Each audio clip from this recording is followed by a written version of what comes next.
What is up, RetroManiacs? Welcome to the Retro Card Chat Podcast. My name is Mike, and I am from Mike's Retro Trading Cards. And listen, I get it. I am not everybody's cup of tea, especially that person that hits the thumbs down button every single week the second my face pops on screen. Oh, it's terrible. But that's okay. That's okay. Think what you want about me. I'm not changing. I like me. My wife likes me.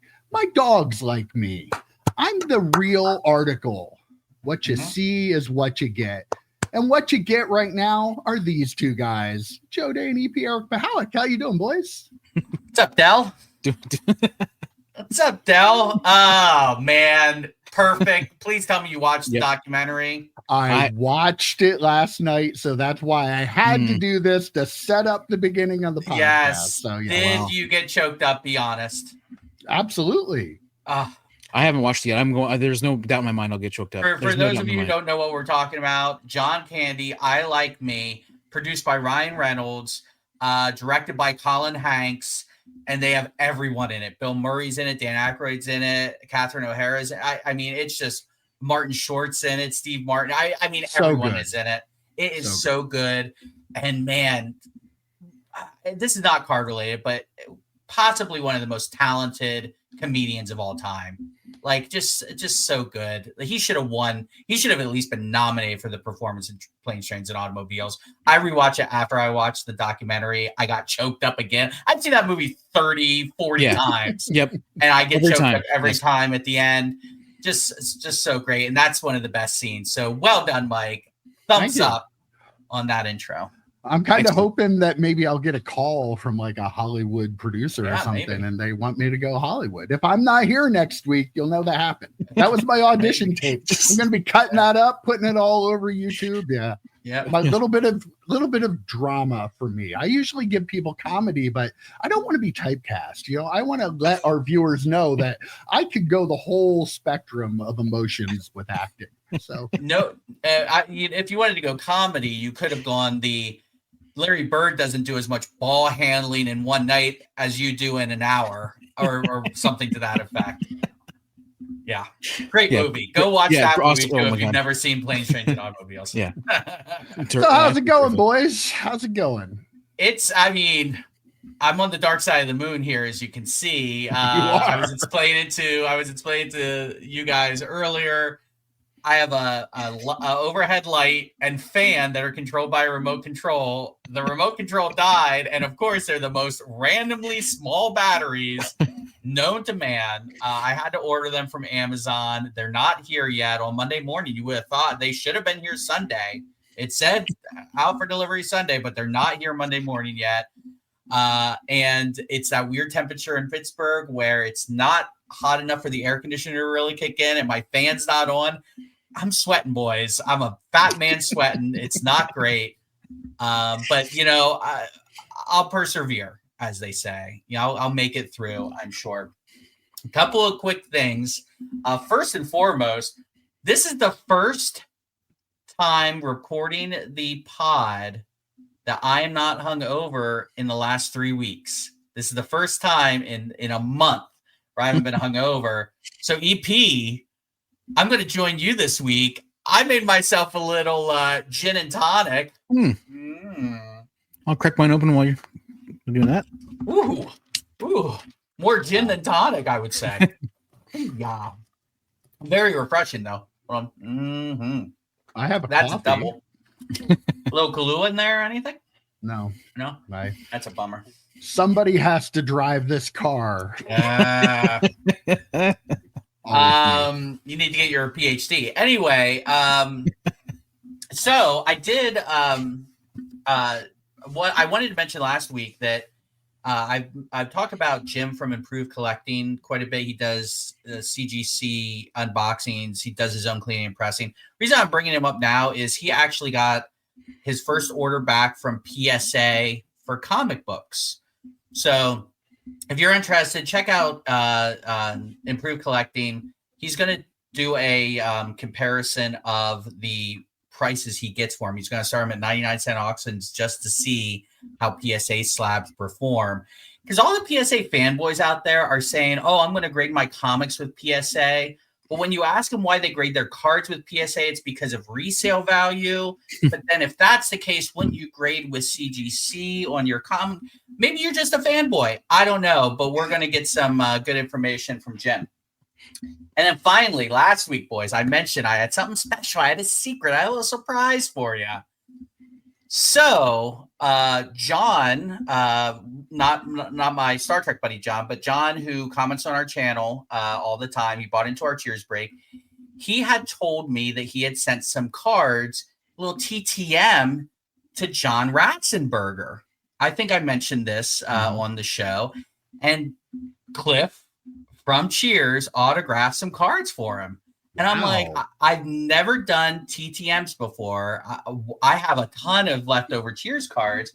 So I was like, maybe John Ratzenberger will sign some and send some back to me. Well, boys, look what I got in the mail. Whoa. Awesome. The little John Ratzenberger. Very But, cool. you know, I couldn't just send one. I had to send a second one. Very cool. And since there's 3 of us, I couldn't just send 2. So I had to send a third one. Boys, I've got you some I've got you each getting a John Ratzenberger in person through the mail, I guess TTM, through the mail autograph. But there, look at that on card, baby. That's awesome. That's awesome. So yeah, Thank I'll be you, adding one of Thank each you, Joe. of those to your box. Absolutely. I have another TTM out, not Cheers related. I'm not going to say who it is. They don't usually sign, but fingers crossed I get those back. But yeah, it's not something I'm going to do often, but it was fun. It was kind of like randomly you're looking at the USPS thing where it's like, oh, here's what you're getting in the mail today. And I'm like, why do I have a self-addressed stamped envelope? Totally didn't realize. And I'm like, oh shit, that's right. So it was like a little Christmas gift. Ironically, Scott Spalding also sent some to get autographed by John Ratzenberger. Still hasn't gotten his back yet. And I think he sent it before me. So to John, who clearly watches the channel, and that's why he signed mine first, sign Scott's. He's a fan of the channel. Good dude. Sign Scott's, so he's a good dude. So John, if you wouldn't mind, John Ratzenberger, Cliff Clavin, if you could sign those for Scott and send it back, that'd be great. That's all I have. I don't even know how to follow that up. You got the most first world problems with the tiny batteries for your light that you can only use with a remote control. So, but anyhow, yeah. I mean, I'm doing card stuff. I actually got a couple cards in that were like PC type cards, which is not something I normally go crazy about. This one I showed you guys last week. I only have one of them here, and that is the Atomic Griffey Henry Jr. Onyx card. I also got a triumvirate Barry Sanders card that from 1997, whichever one looks like whichever looks like the card from like a computer motherboard or whatever. That's the one. I think that's 99. Is that 99? It might be 99. Yeah, I think that is. But yes, I got one of those. I think I got for like $10. So it's not like the luminescent or like the build the rainbow, brother. That illuminator is there's just no way, dude. I'm not getting the illuminator. That just is get those moths just flying out of his wallet so right much now. money. It's so much Gotta money. spend that Fanatics money that he's making on the side. Right. Fanatic scratch. Mm-hmm. I did sell. We talk about that 1992 Marvel set that I like that you guys aren't huge fans of, but I sold a graded card from that, a PSA 10 from that. So still kind of making my money back from that. Remember, that was a really bad investment that I made. Bought 3 boxes of it during like the bad COVID times when they were really expensive. And so, but I've made a lot of the money back on that purchase. So I feel okay. That could be a good, if you could break that down, how much you've actually spent, how much you spent grading, how much you sold and all that. That would be, I mean, there used to be this really cool show on a channel. I forget what it was called. It was something, was it Overtime with PE or something that? Yep. And he only did it when high school football season wasn't going on, which I guess high school football is done, right? So negative. It's terrible. So maybe Overtime with PE could come back. Who knows? Yeah, it's possible. Like I said, production has begun. I'm going to have the 3 of them in the bag. I only have 2 of them in the bag so far. So before I release them to Mike. So, but I do have a sheet of paper that has the breakdown of the stuff from the 1992. I think that'd be an interesting video. Yeah, the mistakes we made during COVID could be the title. right. So, EP, would you say that you bought into the hype on those back when you bought them during COVID, or? Absolutely. The Marvel hype, the Marvel card hype, 100%. I was in. Which is funny because Series 3 didn't really have a ton of hype. Like EP's like, No. I'm going to make some hype on this bad boy. I did. It was I'll explain it in the video. It was all in my head. I had it all figured out. Well, this Wednesday, we're going to give you a little bit of information about the hype in the hobby. Our Wednesday video this week, we're going to be talking about whether or not the hobby has become all hype, or if there's still any true collecting left in it. So make sure you check that out this Wednesday. But I don't have much going on. I'm getting ready for my next pack stack sale. I just released the date of it. It's November 5th through the 8th. So if you want to buy retro packs, check me out on Twitter at Mike's Upper Deck 1. I'm going to have my sale, all kinds of really good stuff. I have a hard house in there, don't you? I have Rittenhouse, yes. Skybox. I have to, like, it's hard to cut myself off because, like, I just love buying this stuff so much, but I end up with a huge pot. I took a picture of my wall of boxes that I've bought, and it was pretty impressive. Maybe if I remember, I'll put it right here. Is it there? No. Is it there? Is it there? Look at that. Maybe. I don't know. But yeah, that's really all I've been doing. You spend a lot of time talking like card shows and stuff. Like, I don't need to buy more football cards. I got enough football cards for myself. I don't need any more. Don't need more. I feel like when you're buying for your pack stack sale, it's worse. Enough. It's definitely worse for the pack stack sale because we talk a lot about you grazing at the shop and just opening up random packs. And you always had you always had in like the new boxes, awesome stuff. And that was a big thing about at the shop. So I can see you like going all in on the pack stack sale. That's why you end up getting sharing the photos of some of the really cool stuff. So I ran down to the card shop on Friday too to buy some boxes of 1990 WWF wrestling. So, oh, nice. Yeah, you even have some Star Trek cinema in there, I believe, which you could pull this Patrick Stewart autograph, which would be pretty live autos for P2. I might even buy a couple of packs. You never know. Speaking of packs, though, by the way, I wanted to follow up. I have the Game of Thrones case on order, boys. The Game of Thrones case. It is officially, I guess, in my virtual possession. I put in the order with my hookup, Henry down at Junior's, and we're gonna do a case break. I mean, 135 max. That's with shipping, supplies, everything. It could be lower. It definitely won't be higher. And it's already pre-selling on Dave and Adams for like 160, I believe, plus shipping.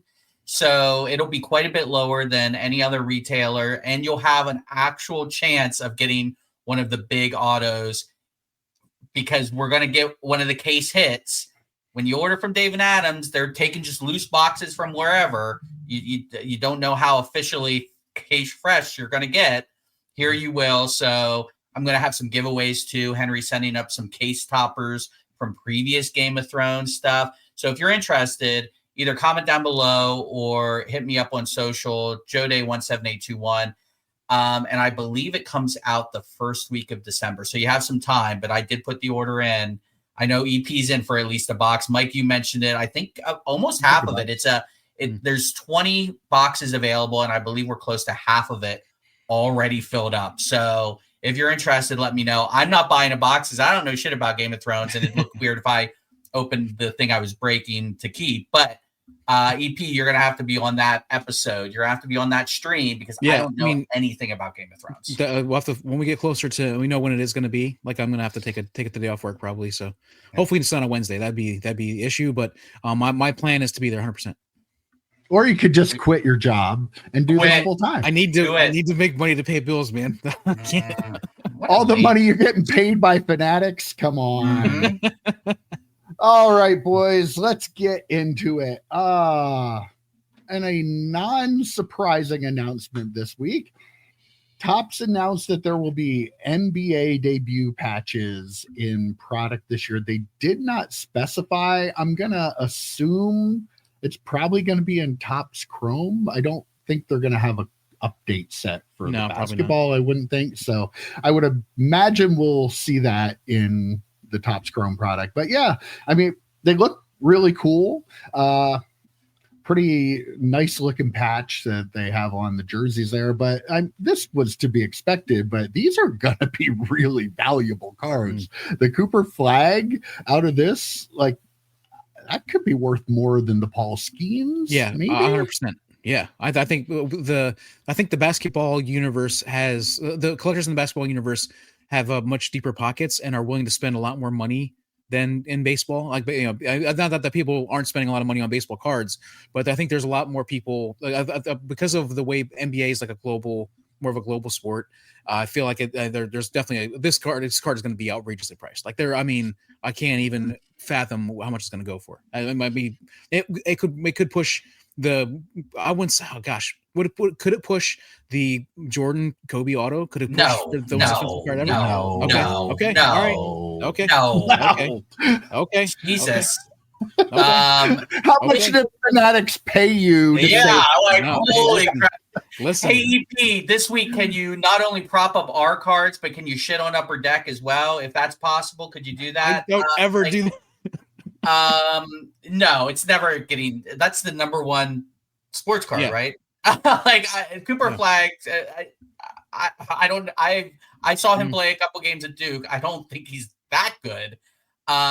Maybe in 20 years, if he turns into something, sure, maybe, who knows? But like, if this was a different draft class, maybe we could have that conversation. I don't know if Cooper Flag's the one. Maybe if Caitlin Clark had one. Kind of not joking, maybe, but no, it won't go that far. I think it will eclipse the Skeens, likely to the point that basketball is and has been. Basketball cards have been all the rave since 2020. Pre-COVID, and then going into COVID, like basketball cards were the thing that kind of caught your eye, EP, when you told us, hey, cards are having this moment, we should look at what we have. So it wouldn't be surprising if that's the number one debut patch card so far, right? But I don't think it eclipses anything like the Kobe and Jordan. That'd be crazy talk.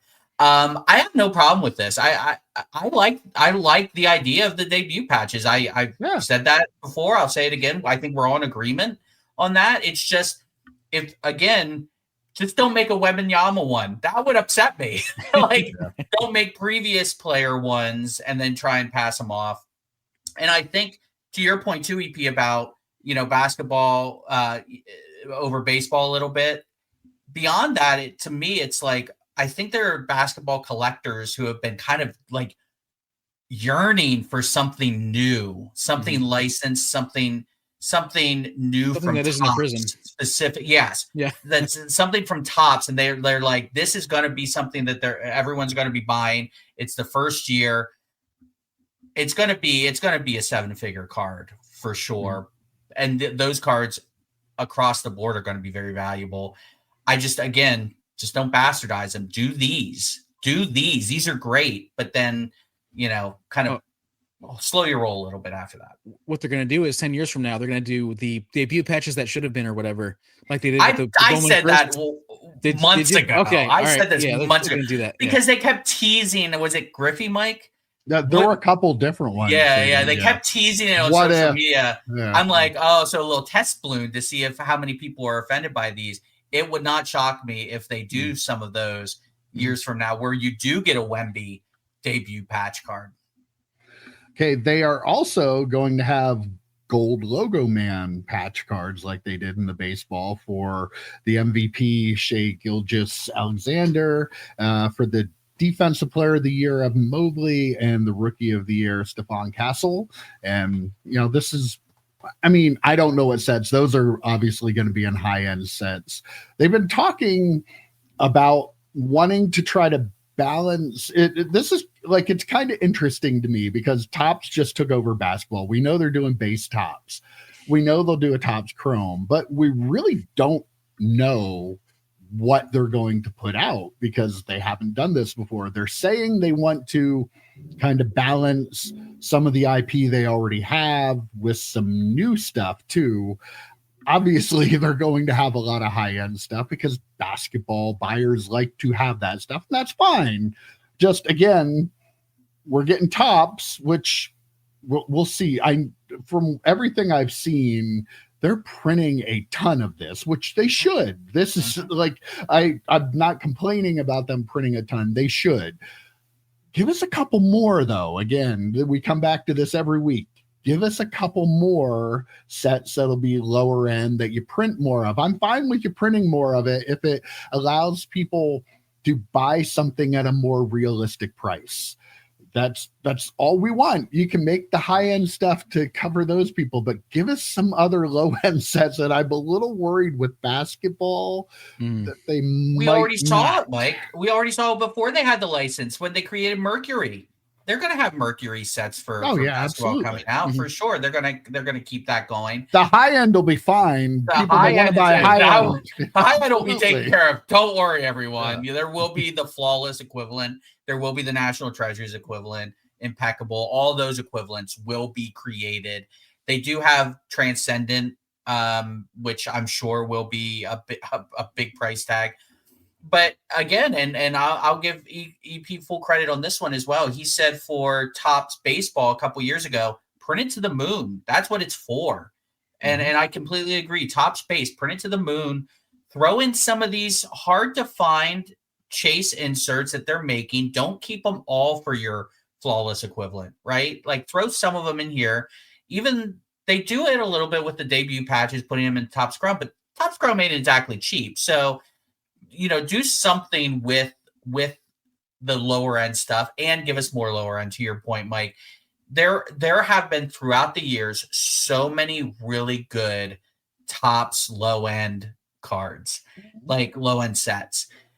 Do they even make regular Stadium Club, or do they just make Stadium Club Chrome? They do, but the Stadium Club prices have really shot up. Like prices of like the hobby boxes have really gone up quite a bit. It's tough to buy it now. So. Yeah, that's a bummer because if they've shot up in baseball, they're going to just start at that or beyond in basketball, right? So just give the collectors that want to just like actually buy a box of cards and open them with their kid, or just have fun on a Friday night and, crack open a box of cards, give them more than one option.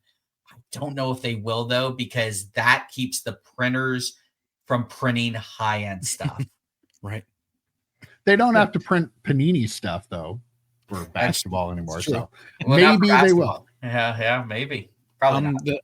Mercury was the first thing that popped into my. Joe, we brought that up. Mercury was the first thing that popped into my when Mike was introducing this topic, and they haven't done a second Mercury set. They haven't announced anything yet. I mean, are they saving for Cooper Flag? I mean, he's been kind of like this darling in basketball for a while, so it's. I mean, I could see them doing that for that. They're going to do a Shohei one after the World's right. They're going to do a Shohei one. They're going to create another new kind of set like that, right? Like another new super high end set that is. I mean, Mercury did so well for them that there's no way they're not going to create it. Try to find something else. I don't know if they're going to follow along with the planetary theme or whatever. That worked pretty well, I think, for the Mercury for them. So we'll see. But yeah, I really. You talked about Stadium Club. No, you talked about Stadium Club, Joe. And I'm sure, I've been searching a lot of Stadium Club on ComC, Stadium Club cards. I've been looking at a lot of sealed boxes from like the 1990s, like $150 in a lot of cases, maybe even a little less than that, depending on what you're looking at. You can get some of these boxes for good prices. It'd be fun to open those up. And I remember Stadium Club being this sets that I absolutely loved. I'm not a big fan of like the 1994 to like 1995-ish. There's kind of a little bit weird there that I didn't like that much. But like 97, 98, 99, like when I think about football cards from back then, a lot of times those are the cards that are popping into my head. And so I love Stadium Club, and I was thinking to myself, man, I hope to make Stadium Club basketball and Stadium Club football. But then I thought about the current prices of the baseball product, and it's they're not charging $500 a box or $1,000 a box, but they're still, it's not that accessible Stadium Club that we remember. Not for baseball, but they might for football and basketball. To your point at the very beginning about basketball having a beat. I think basketball and football, I think, will be more expensive than baseball. We've talked about this in the past before, because baseball, a lot of the times, it's about prospecting versus, oh, I got to get that Justin Herbert. Man, that guy takes a lot of drive-bys on this show. But all from you. All from me. And I like Justin Herbert. He seems like a nice enough guy. But like the problem is, I fear that everything that they produce, with the exception of flagship, will either be high end or chrome. Like I just don't see them thinking it makes sense for them to make more than one base set. And I think that's, or more than one non-chrome accessible set. I don't think that's in their DNA at this point. And they do, like the Ginter Chrome, they do Stadium Club Chrome. So you can always see them saying, why wouldn't we worry about the paper? Like you said, Joe, why wouldn't worry about the paper stuff? Just go with the Chrome stuff. But man, I really want to see an archive. Paper stuff makes the Chrome feel special. Yeah, Having exactly. The flagship makes the Chrome version of it feel different and special. That's how we always talked about it back in the shop. We always opened up a box of Topps flagship because then we knew when Topps Chrome came out, it'd be like, wow, look at the different, like this is so awesome. Oh, the refractors now too. And yeah, but that's not in there. Like I said, it's not in their DNA. They just want everything Chrome because that's what they think people want. It's crazy because that's kind of one of the things that I think a lot of people, not a lot of people, but some people in the hobby are like, I don't like Panini anymore because everything is Chrome and the Chrome, or everything's Prism, and Prism inserts all look like the base. And then if the Phoenix is also Chrome, and the Optic is also Chrome, and I think that there's maybe some Chrome fatigue for a lot of collectors. Where I think that if they did a really good Ginter product, a really good Archives product, I think a lot of collectors would get into it. One quick point about that. Even when I watch Silver Sport, Ed loves Shimmy Shine. He loves the card. So now, to your point about fatigue, he'll look at a Chrome card and be like, eh. But then he'll get the refractor version and be like, oh my God, look how great this is. But that's a problem. If everything is Chrome, you're kind of desensitized to it. Like if you have the base version, then you have the Chrome version, then the refractors are even to the next level. It means more almost. Yeah. One a Stadium Club 2 EP, that's a set that you can buy at retail that usually isn't terribly difficult to buy. So hopefully, that is a product that hopefully they do. I'm sure it will be a little more difficult than it should be, but hopefully they do that set. So, and I said doo-doo. Yes, I did. I kept it to myself, and then okay. I said it. Try to stay away from that, but I'm not good at what I do here. So there we go. I want to share with you guys a picture because talking about Topps basketball and what's going to be in it, Topps shared a picture of the retail case hit in Topps basketball, and it is a set called Sonic, and I'm going to share that photo with you right now.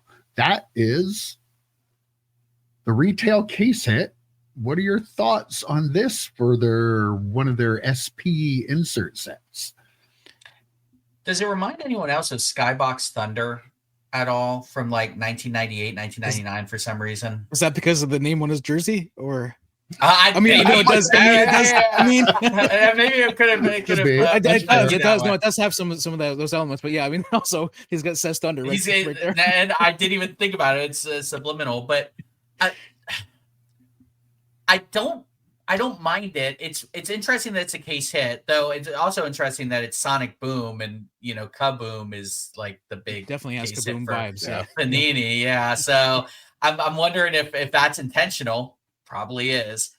I don't know. This is, to me, it looks fine. It looks like a base insert for Topps, right? It looks like I pulled 3 of these out of a box. This does not have case hit vibes to me. Like, this is not something that 10 years from now people are going to be like, oh man, did you get did you see the Sonic Booms are coming out? And I got to make sure I get the so-and-so's rookie Sonic Boom. Like, it just, I don't know. It seems blah to me. It seems like someone just took some paint swirls over a regular picture and went like this. I don't know. It's not doing, maybe I'm jaded because I'm not a Topps guy. EP, what are your thoughts? Well, you guys won't be at all shocked to hear that I love this card.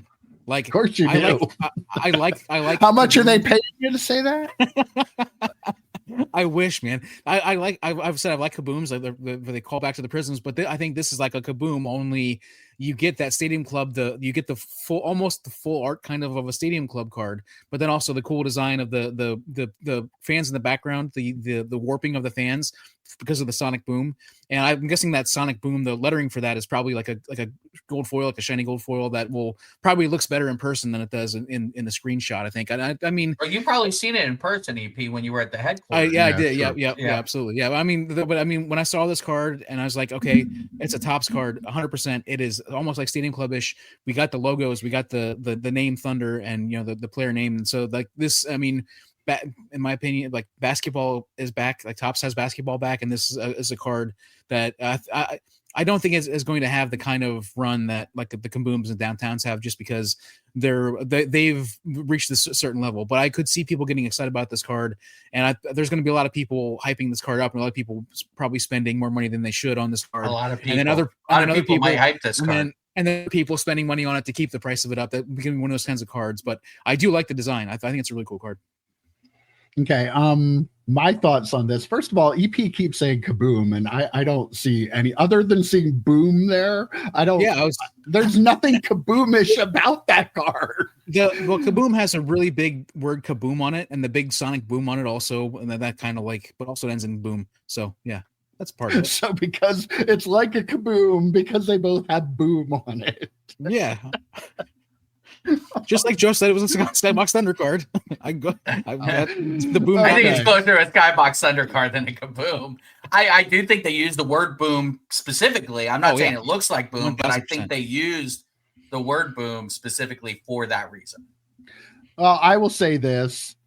I mean, it's whatever. It looks like a 1 in 6 pack Pacific insert out of Base Pacific in 1997 for me. It what is this? Like, there's absolutely no character to this card. There's nothing special about it. It doesn't differentiate itself from anything else. So you're still going to be reaching to try to find inserts that people care about long term that you can do year after year, because this you have so much opportunity to do something really cool with a card like this. And this is what you come up with. Like, this says to be somebody sat down in a room, spent 5 minutes on the card, and they're like, yeah, that's good. We'll do that. Like, there's nothing special about this card. There's nothing nostalgic about this card.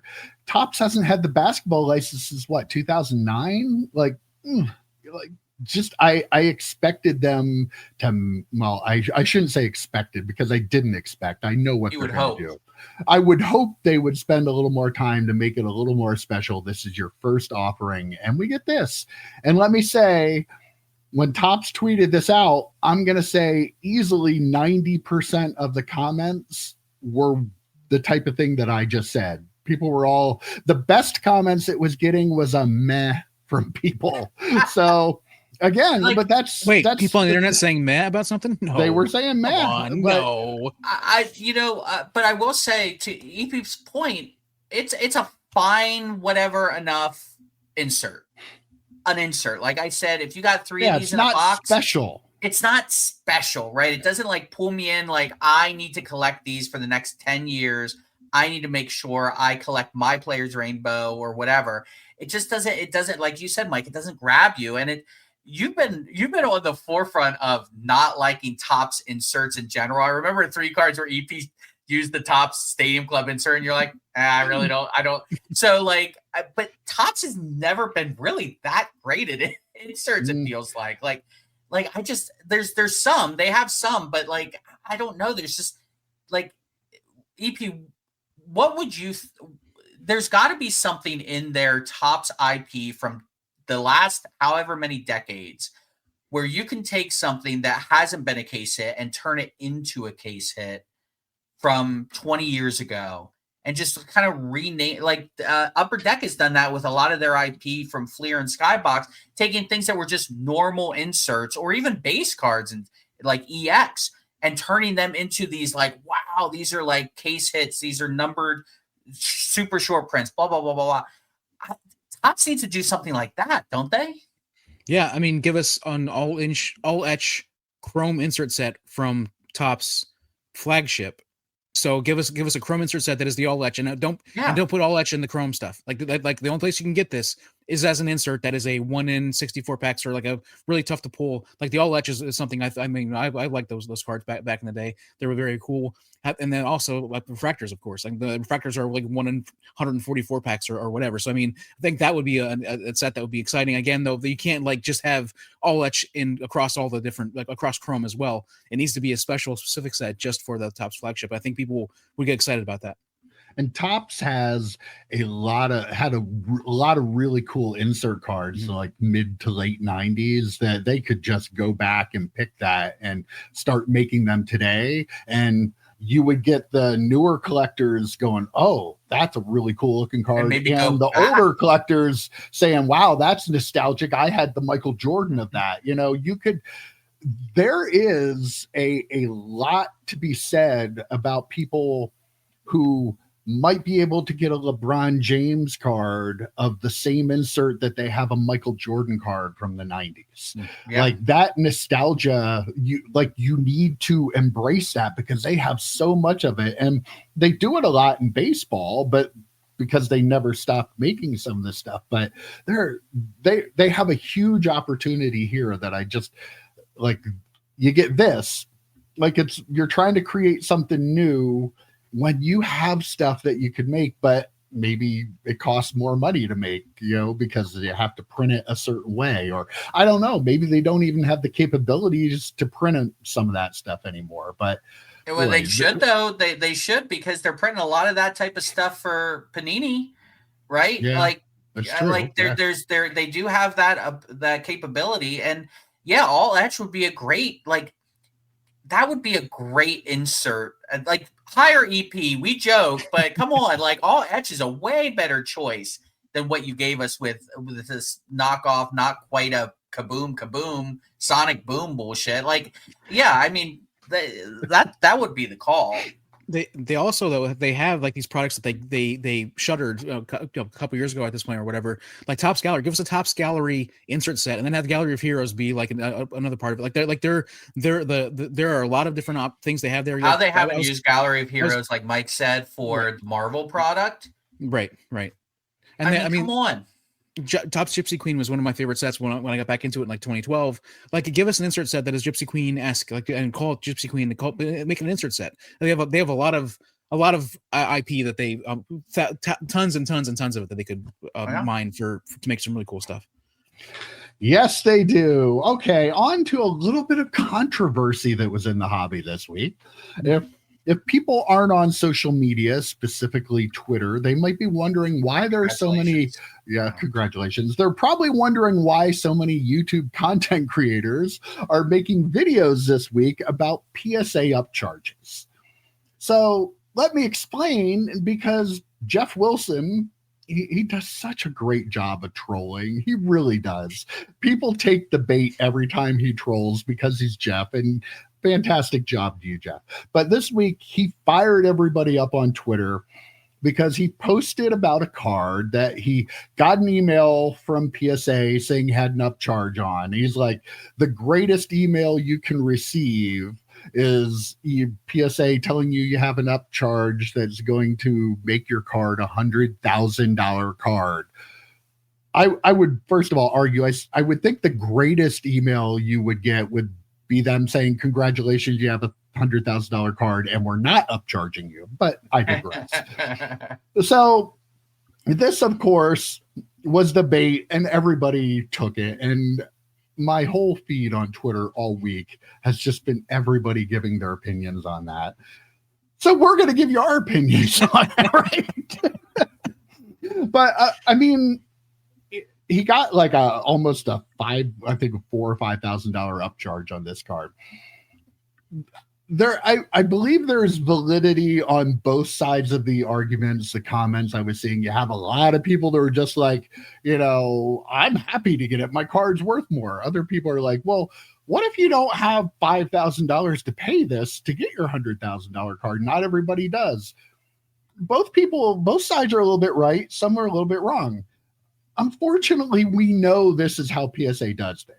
So while I may not like the upcharges, and I think they're stupid, at the same time, if I send something in, I know very well I could get them and I have no right to complain because I know that ahead of time. But of course, you have to pick a side in this. So which side are you guys on? Are you I like where do you stand? He deflects it to us first. Yeah. Our sides. You have to. So I will say first off, Geoff Wilson, real man of the people, huh? He really is, yeah. Like, holy crap. Hey, isn't it great when you get a card that's now worth $100,000 and get this email? I'm like, oh, Geoff. Oh, it's just so gross. So relatable. Oh, wait. Yeah. So super relatable. Also, he probably has no financial interest in making sure people love PSA. He probably has none. None at all. I guarantee you he is not like in like some sort of repack partnership with PSA, doesn't get like behind the scenes access or interviews in that turn. I'm sure he has no vested interest in this whatsoever. Doesn't wear PSA underoos. No. Yeah. Correct me if I'm wrong in the comments below, but I'm pretty sure he is almost as big of a show for PSA as EP is for Fanatics at this point. I mean, that's close. It's getting close. So I agree. I see the arguments on both sides. I will say, I will ask, if a grader is getting a card that could potentially be worth $100,000, is A, the grader way more experienced, specifically on that card or that set, because like there's little piccadillys with different sets. You know, does this grader know that no, every card is kind of off-centered, or every card has this little defect or whatever in this set, so that they are super qualified to grade this card? And are they showing additional care to this card? Is this card being handled with white gloves? Are they looking at it for more than 30 seconds? If so, I kind of can get it. And I think there was some bullshit explanation that Merrill Hodge or Ryan Hogue or whatever his name is said about, it's the insurance of it. And, you know, it was kind of like a robbing Peter to pay Paul situation too, a little bit. Like, we upcharge you so that if something else goes wrong, the authenticity guarantee, whatever answer, right? So, so there's that. But then if you tell me, oh no, they just look at it, they treat every card the same, then no, it's not right. It's absolutely not right that they upcharge you. And BGS did troll them. We're the only ones that don't upcharge. And that's true. I mean, what did they say? A $50 card or $500,000 card, we charge you the same. But if I was going to reply to BGS, I'd say, yeah, but you're fourth. Right? Like, so that's cool. It's so true. Yeah, it is. Number one can charge whatever the hell they want. Mm-hmm. And unless people are going to stop, what do I say about prices of boxes? Okay, cry, but then don't buy them. It's like, if you don't vote in the election, you can't bitch about the result. Like, that same exact thing. If you're going to bitch about an upcharge, don't send your cards to PSA. Send them somewhere else. Send them to CGC, send them to BGS. But they're worth more at PSA. But they're worth more at PSA. Yep. So I get both sides of this. I think upcharging the way they do it is a little ridiculous. To your point, yeah, $5,000 upcharge. Say that's a card you found in your grandmother's basement, and you send it off. They can hold that card hostage then. You'd have to take out a loan to get that card back. Now, I know that's probably 0.00001% of the people that submit cards that hit that price. So what I am saying is, the people like Geoff Wilson who are submitting cards like that, I don't mind if they get upcharged. Chances are it's not going to affect me to that level, right? Even Chris Sewell is okay with upcharges too. To be fair, he has said he gets it and he's okay with it on numerous videos. So if he's okay with it, there's some backing to that. It feels less gross if Chris Sewell is our king of the nerds is kind of okay with it. I'm only partially okay with it. I get the only way I'm okay with this because the insurance issue. Like, they are grading those cards again. Like Joe said, maybe they have extra eyes or whatever on some of these cards. Sure, that's possible. But also, like we have to like because they're not letting us in to see what's going on. We don't know if they're spending the same amount of time on a card like that as they are like a 1990 base King Griffey Jr. card that I send in. Like we have no idea how much time they're spending on it, and so like as far as like paying their people to do that sort of stuff, the insurance is the only argument. That said, to answer Mike's question, I'm okay with it. When you sign on with PSA, when you send your cards to PSA, you understand that there is an upcharge potential. And if you have a card that could be $100,000, be prepared to pay $5,000. I mean, just be prepared. If I would assume if you're going to send something in, you probably know that there's a chance it could come back that high of a card. So be prepared. And like Joe said, take out a loan. You're going to be able to make that money back from the loan if you sell that $100,000 card. So put on a credit card. Do what you got to do to get the card back. Yeah. Right. I'm sure you'll be fine. Right. But to that point, EP, like chances are that example affects so few people. Right. Like we're talking, what was the upcharge you got, Mike? You had one. for the LeBron. The Brady, wasn't it? You had the Brady refractor. I got for both. Yeah, I did. Yeah.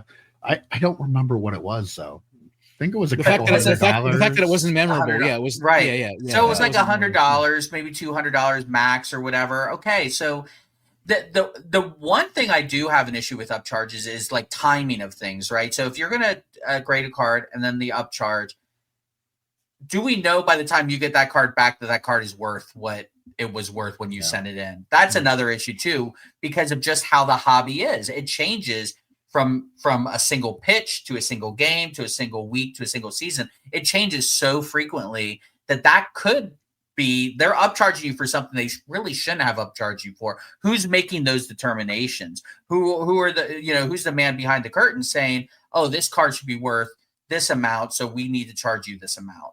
You know? If it's super rare, like who's deciding what the number should be, right? Like, right. Did he reveal what the card was that he got the super upcharge on? I don't think he did. Yeah, because I mean, if it's like a 101 or out of 5 or something like that, like how does the person at PSA determine what the value of the card is? Like, I mean, there's probably no comps out there for a PSA 10 of this card that is a 1 of 1.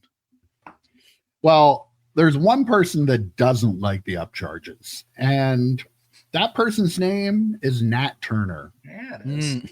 Oh wait, now not Nat Turner in 2025, but Nat Turner in 2012, because Twitter is sometimes great at times.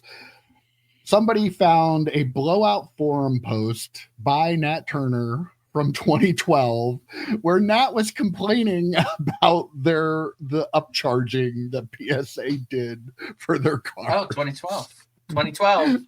Yeah. So 2012 was a great year all around. I mean, it's just fantastic though. There's something out there for everything, and that just it made my day with that. But my question I want to come down to though is Geoff Wilson sent in a card, right? We've had this discussion before, and I'm pretty sure I know what you guys think, but PSA tells us all the time that they don't know whose cards are whose. We don't believe this for a second, right? Like, no. I feel like a bulk of maybe what they grade, they don't know because they don't know who I am.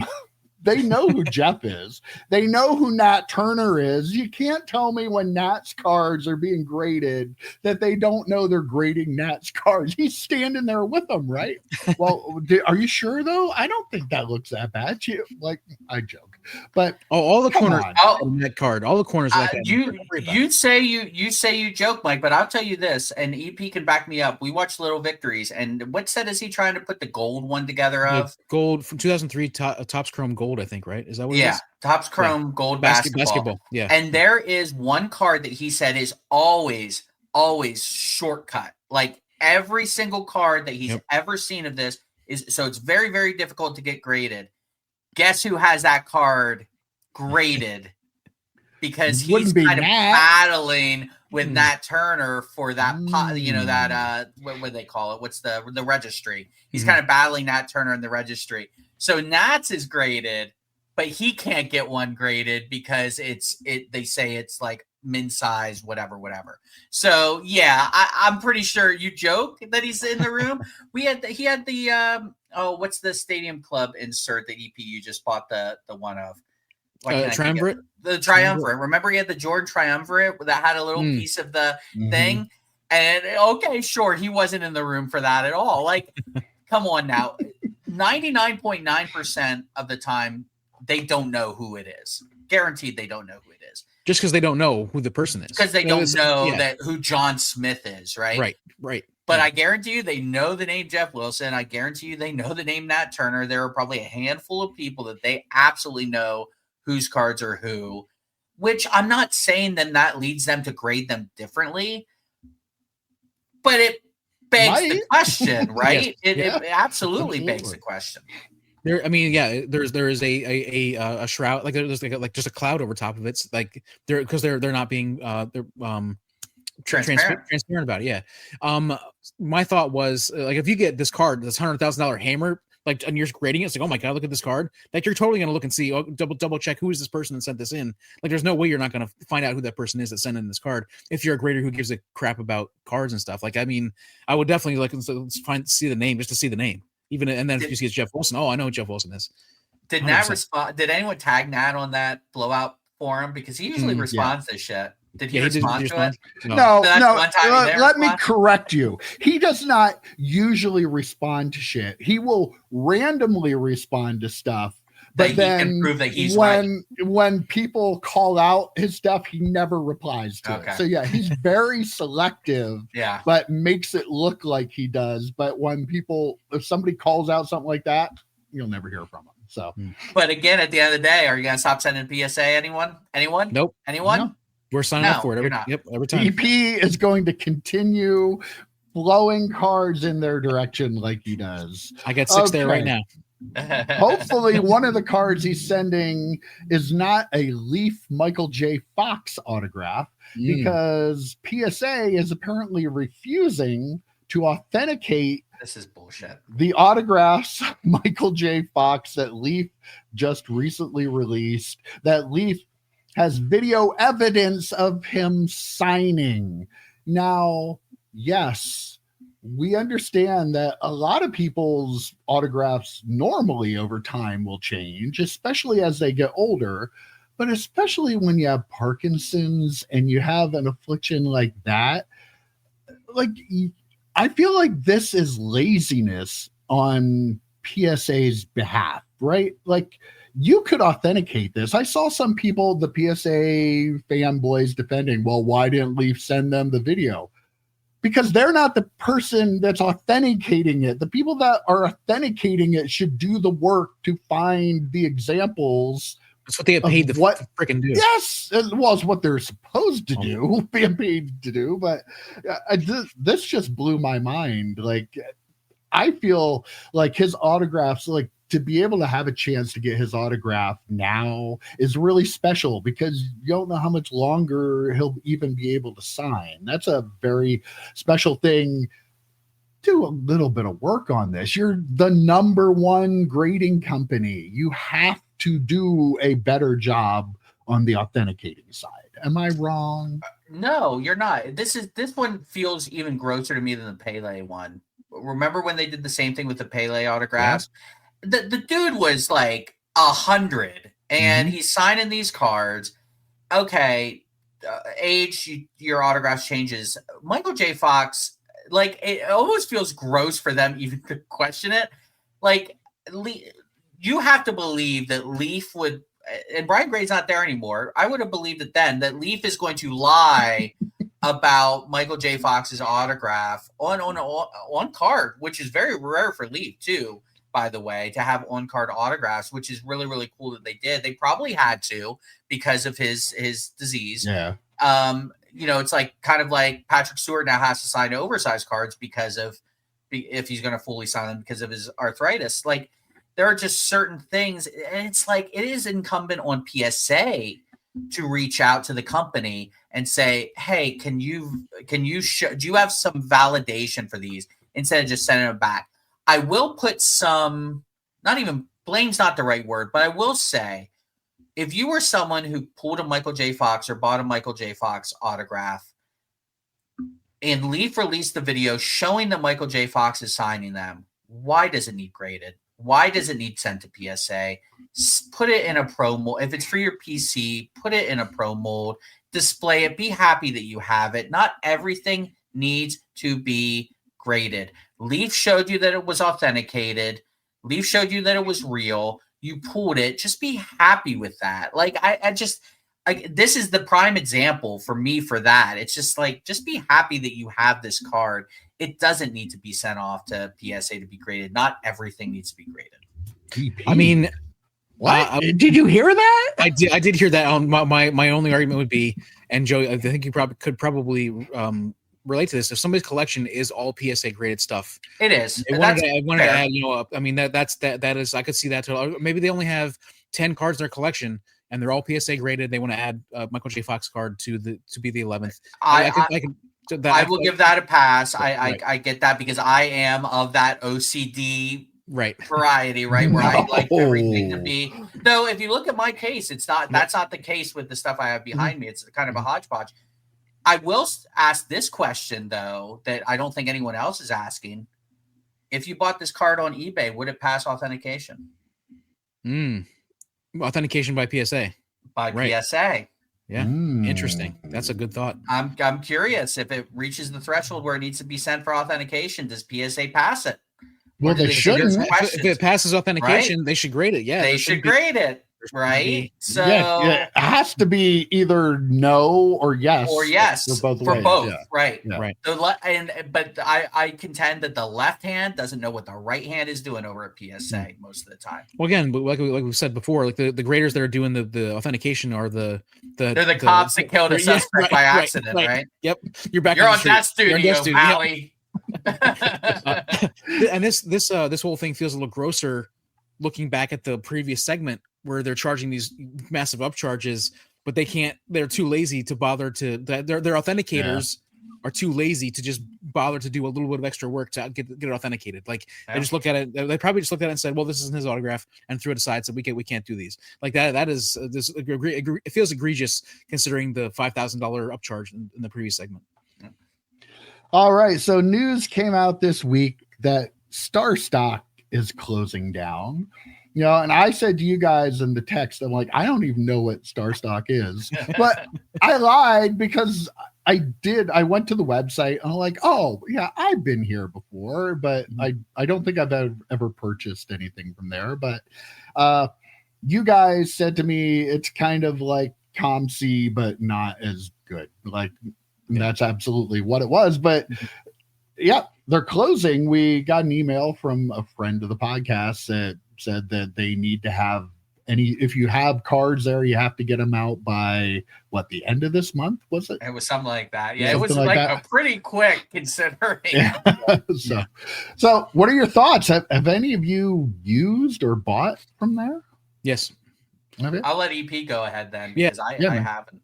Yeah, there was a point where back was probably from that when I got that Jordan graded, came back $1,000, and I had that extra money, and I think I put 100. I got that Jordan graded. You did, yes, yep. It was through your account. Yes, thank you. Yep. Back when you used to send all the time to PSA. I did because you were.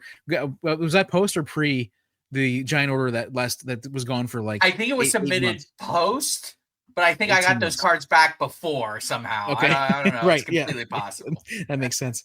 It doesn't make sense, but I think that's how I remember it too. But anyhow, I had some money, so I think I threw like $50 in StarStock, $50 in ComC, just to kind of like to try these things out. And StarStock, I never actually had any cards sent back to me. I purchased a couple cards through their thing, sold a couple cards through their interface, but I did not. When I got this email, I was like, I should probably go back there. I think I have some money there. I think I have some cards there, but I still have not done it. And so it's like, it's not at the front of my mind. I should probably do it. The thing is, there's not a ton. Motherfucker. Pause the podcast. Go do it right now. There's nothing. I'm sure there's nothing exciting in there that I really need to worry about. And one of the things they had was they sold boxes on there which ComC didn't do, and they pre-graded cards kind of like I can't remember exactly what the terminology they used. Just like eBay authentication. Like you could use, well, right, in certain cases, like Joe's case, of course. Yeah. But they had ones that they thought were like gems or mint or that sort of stuff. So they would like kind of pre-grade it for you. So when you bought it, in theory should come back and you could be able to get it graded. I don't know if they added the one click thing to be able to send it get graded directly from PSA like ComC has now, but I know that they're very, very similar to ComC, but a little bit less card selection, a little bit less quality in my opinion, and they did sell boxes, so I think that's kind of a good explanation for them. This Interesting. Geoff Wilson was a big fan of them, I believe. Oh, if right? I remember correctly, he was a big fan of StarStock. I don't know why. I mean, any fly by night kind of thing in the hobby, he was a big fan of, right? So I'm sure, yeah, he got a little scratch, little cheddar cheese from that StarStock. Yeah, shout out to Brent for sending this to us. It just shows like not everything is untouchable in this hobby. Some things change, some things can fold. I'm guessing ComC is too big to fail, but you never know what could happen in a few years time. So just an FYI, if you have any stuff in StarStock, get it out soon. Little PSA.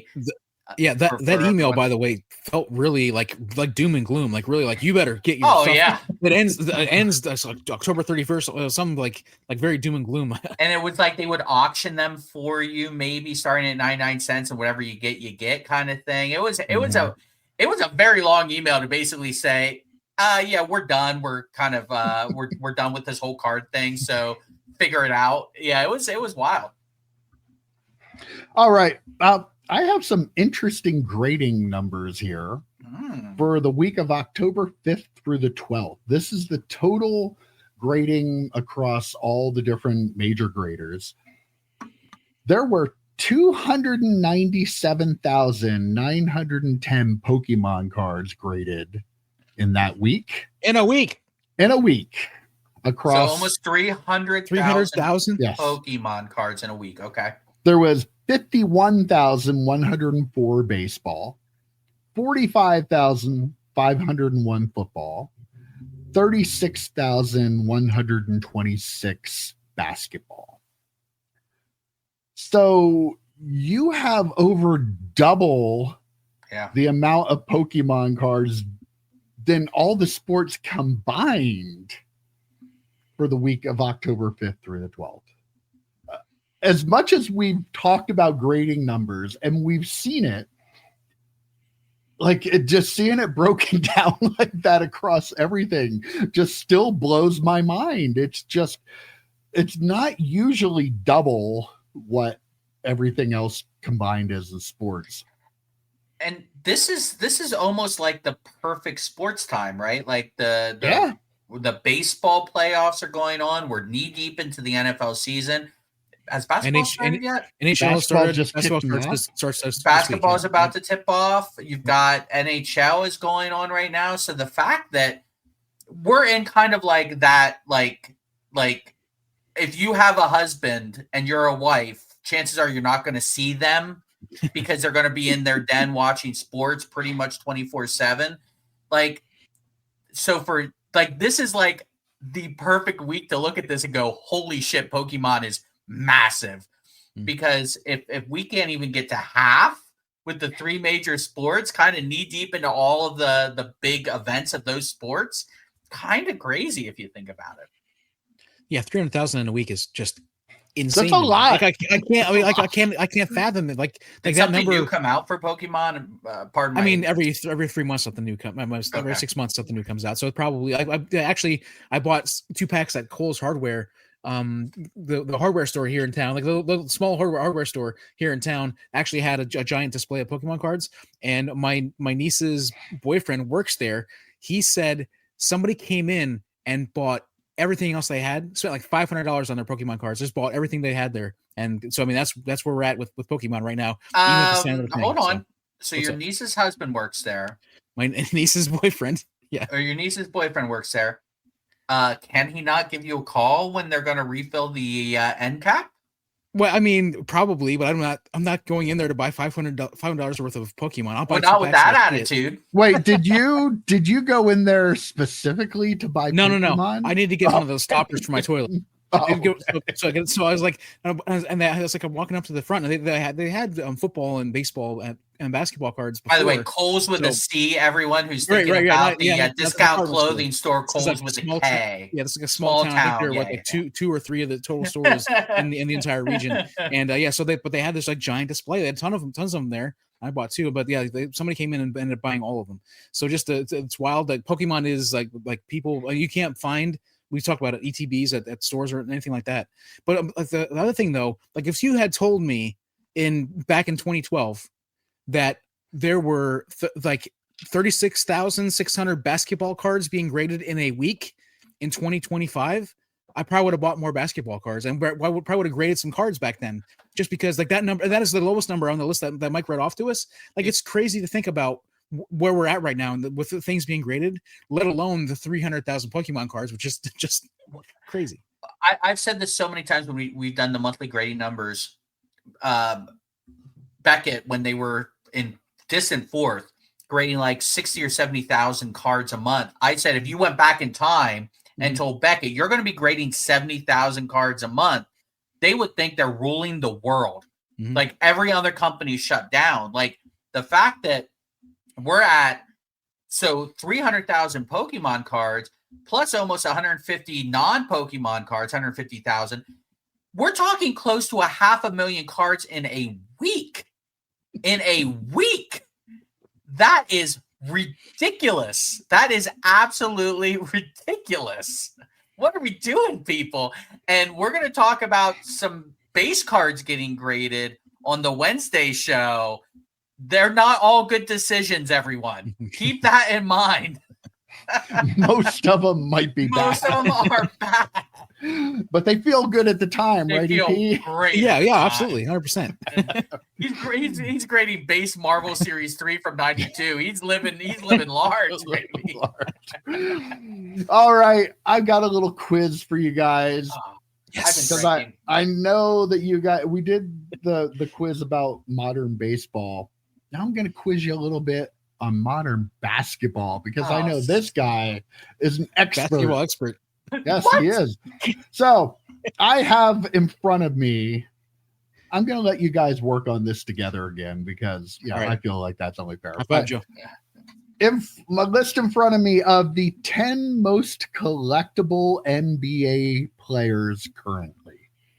Okay. These are all current active NBA players. And I have a list of the top 10 most collectible based on volume of sales and grading submissions, the combinations of both there. Okay. So can you guess the top 10? Yeah. Are they all male?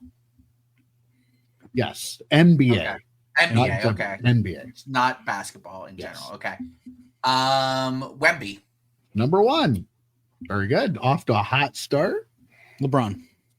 Number 2. Wow, you guys are just setting them up and knocking them down, baby.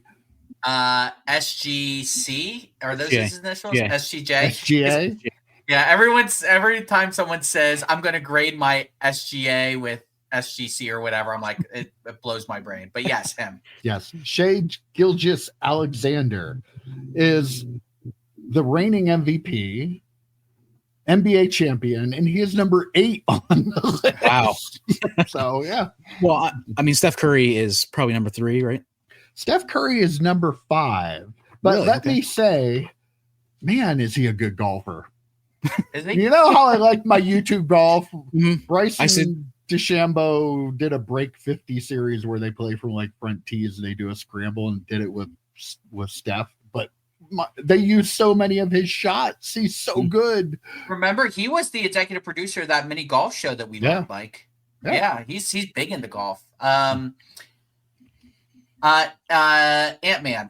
Anthony Edwards. Yeah. Not to be confused with from ER. They look very similar, but not to be confused with the doctor from ER. Yes, he is number 3 on the list. Yeah. Kevin Durant. He is not on the list. Interesting. Wow. Hall of Famer. I know that he's not as collectible as other guys, but this is right now, though, so that makes sense. Yeah. Yep.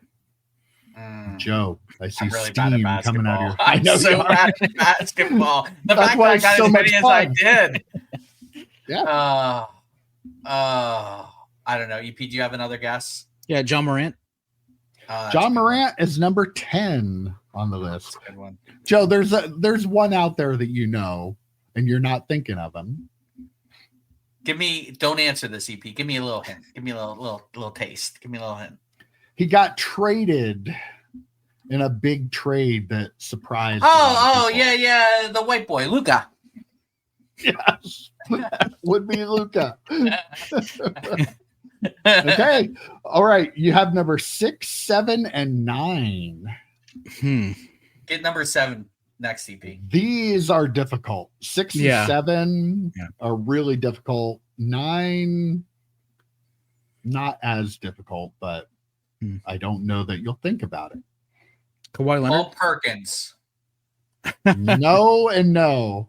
Okay. I'm trying to James think who Harden. else. No, James Harden is not on the list. I'm just like throwing out. Joel players Embiid. Embiid. Joel Embiid. No, Embiid? he is not. One of these players has not played an NBA game yet.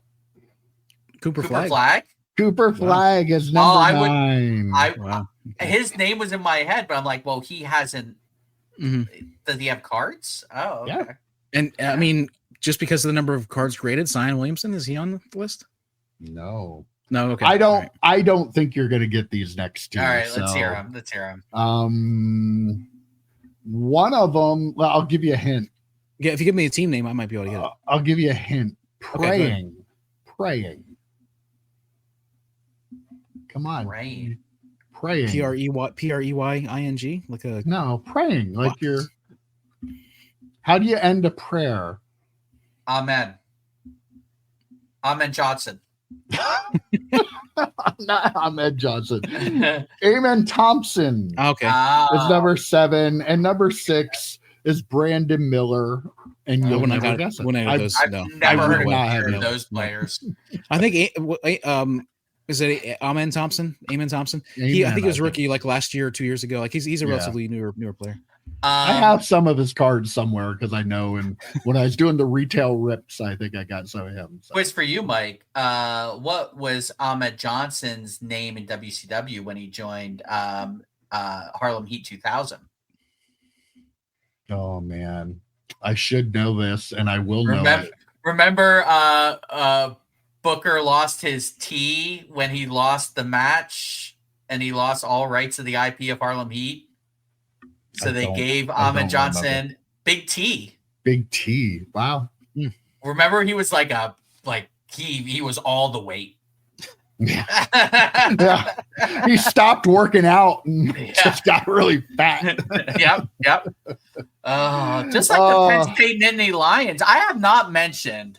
We're at the very end of the podcast. You're about to close off the show. I'm surprised you didn't say anything at the beginning. I totally forgot. I'm wearing the Pitt shirt. Pitt has won 3 in a row, but even more impressively, EP's favorite team of all time, Penn State, 4 straight losses, EP. Pitt and Temple both won yesterday. Guess who didn't? That's right. Penn State. EP, let me have another sip of your Penn State fan tears. I still don't know what the final score was, but yeah. They lost by a point, which makes it even better. Are you serious? They could have drove and won the game with a field goal. That's all they needed. Their fans just have no soul left. The soul's just and they play Ohio State this week. They're gonna lose 5 in a row. I was I was at my niece's soccer game on Saturday. I was talking to a Penn State fan about this complete collapse. And a fellow Penn State fan. Sure, yeah. I said this is the year they beat Ohio State, right? Like they get the win that dogged them forever. Like this is the year they beat Ohio State somehow. That'd be hysterical. It doesn't mean anything. I kind of would want that to happen because any other year they'd be like, oh, we're gonna make the playoffs. Nope. Nope. Okay, well, this is way more college football talk than I really want on this podcast. So I'm going to wrap us up right there. That was a really good chat this week, and I will see you next week. Take care, guys. See ya, boys. Adios, boys.